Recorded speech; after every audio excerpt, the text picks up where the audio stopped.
Hi, everybody. Welcome back to Carissa P Wellness. I'm Carissa Pfeffer, where you are going to find all things related to thriving through midlife, whether it be nutrition or movement or simple tips and tricks for you to really get out of survival mode and start thriving. So, today, what I want to talk to you about is the misconceptions of hormone replacement therapy. And really debunk a lot of the information that was put out there and give you a little bit of background and let you know what the latest and greatest data is sharing. So that way you're able to make an informed decision with facts and science and advocate for yourself while you're at your doctor's. So, a little bit of information. Women were not actually allowed in health studies until the 1990s. So all of the clinical trials for the drugs that were done always only included men. And for a really long time, women were thought to be just small men. So all of our dosages for a lot of the pharmaceuticals out there were just divided by a certain number to equate for a smaller man's body. Well, in the 1990s, finally, we were able to enter clinical trials. And in 2002, the WHI, the World Health Institute, had put out, they were getting ready to do a study because hormones for menopause have been around for a really long time. And they finally wanted to put some data behind it. So there were a lot of hypotheses that it really helped women with heart disease and preventative measures, but they wanted to be able to prove that with science and with numbers. And so they did a study and looked at women, and the study had a lot of flaws in the first place. So on average, the average age of menopause is 51. Well, the subjects in the case studies were in their 60s and 70s. And so most of these women were already well past their menopause date in time. So they had already gone through menopause. So they were looking at these women later in life. Another thing with the study that you might not hear a lot about is a lot of these women already had a higher risk for cardiovascular disease already. So this study went on, and essentially in 2002, there was a huge press conference where the WHI essentially went to the presses and said, "Hey, everybody, stop taking your hormones." Because in the early indicators of their study, they saw that there was an increased risk for breast cancer. And so essentially, when they came out and essentially went to all of the press, because think 2002, right? The internet wasn't as robust as it is today. Social media wasn't a thing. So they went on these news stations and they were like, "Everybody stop what you're doing." And so essentially at that point in time, the word spread like wildfire, and a lot of the women that were already on hormone replacement therapy and had been for years stopped taking it. New prescriptions halted essentially. And so for the past, almost 20 years or so, women are not on hormone replacement therapy like they used to be back in the 90s prior to this study coming out. Well, as you start to peel back the onion and start to look at the study, it's really interesting. And especially for me, I have a and data and finance background. So numbers are kind of my thing. And so the one thing with the study that they didn't really do a service to the public is give the full information out there. So what had happened is your risk for breast cancer prior to this study from happening. So if you looked at the control group, the average rate of breast cancer when the study was being done, you had a risk of every 30 people in 10,000, 30 out of 10,000 women would develop breast cancer. So if you do that math, 30 divided by 10,000 people, you get less than 1%. And so then as they were doing the study, that risk increased, and now your risk went from 30 to 38 people.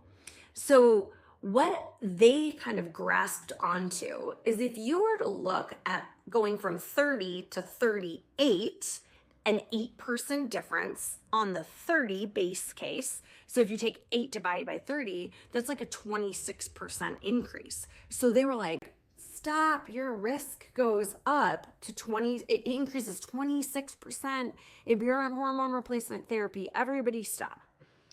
Well, that indeed is true, but they didn't give you the full information. And so the full information is, yes, you have a 20, let's just call it 25 for round numbers. You have a 25% increase of breast cancer risk. However, if you were to look at your new risk of breast cancer on the hormone replacement therapy, the HRT, you now have a risk of 38 people out of every 10,000. Do that math. 38 divided by 10,000, it's still less than 1%. So your risk started at less than 1% and went and stayed to less than 1%. So while your overall risk went up 25%, it was still less than 1% to begin with. And they weren't giving that information out there. There's a bunch of other nuances with the study too. They were using hormones that now they no longer have that type of progesterone. So there's a bunch of nuances in the data. But long story short, because they clung onto that one stat, that one piece of data that said your risk of breast cancer is going to go up, more than 25%, all these women got scared. And so I grew up, I'm a baby of the 80s, I'm an elder millennial. And so all I remember, like from this study, I don't remember the news conference or anything like that. I do remember there was a stigma that hormones are bad for you. And where did that come into play with a lot of myself and my friends was on birth control. So then we all started getting this stigma that birth control is bad for you. And then now we all have this misconception in our minds that hormones, all hormones, let's just blanket them together, whether it be your birth control or hormone replacement therapy for menopause, all these hormones are bad and you're going to get breast cancer, when indeed that is not true.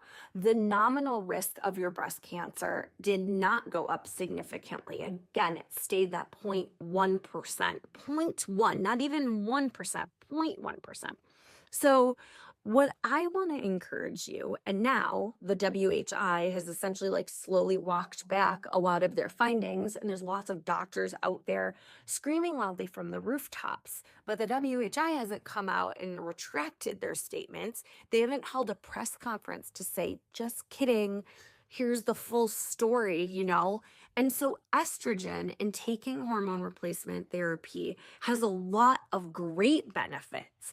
And so it really becomes an individual choice from risk and reward. So only you can do that for your own well-being. You look at the risk, like the 25% increase, which is really less than 1%, versus all the reward. So estrogen has heart preventative benefits. It has brain benefits.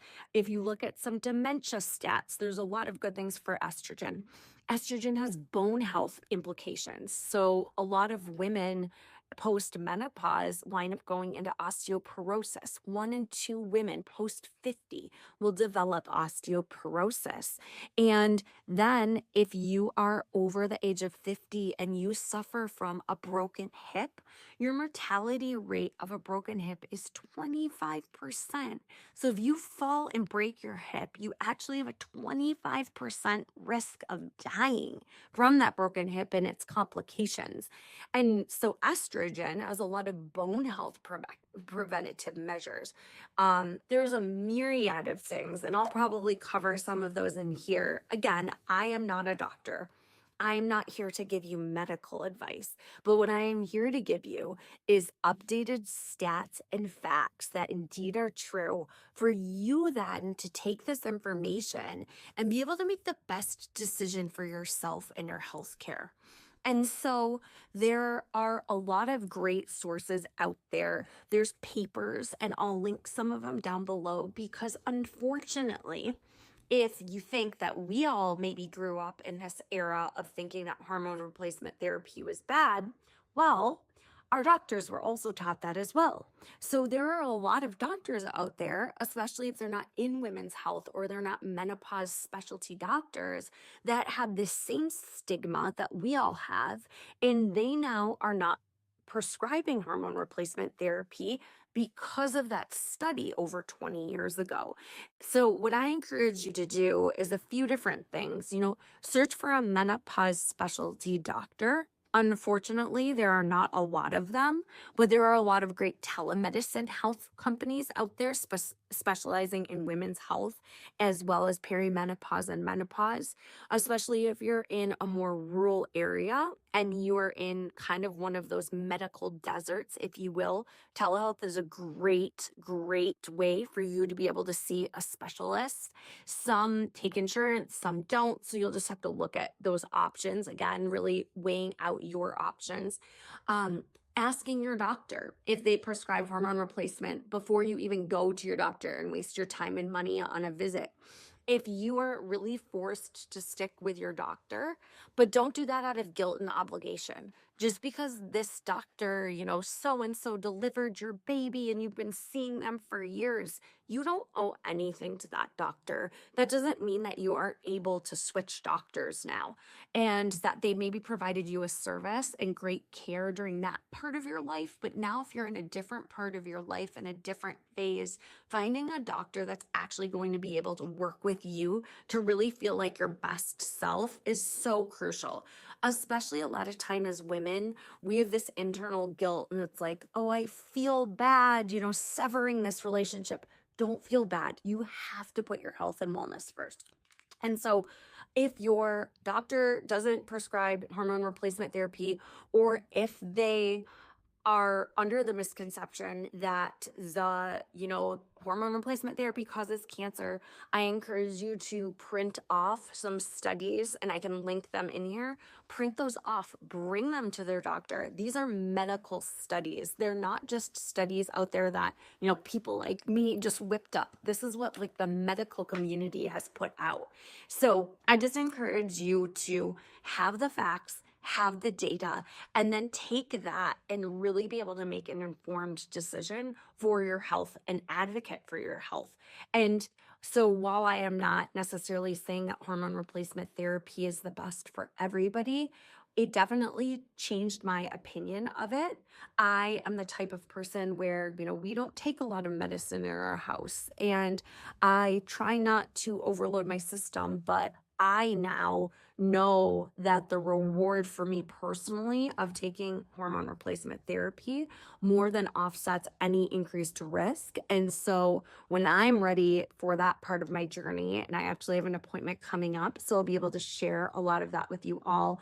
But when I'm ready for that to be a part of my life, I don't have the misconception, and I'm not doing it because of outdated information and fear mongering telling me that I'm going to get cancer if I do. So I'll leave you with that today. I hope you found it educational. If you liked that, go ahead and like and subscribe to my channel below.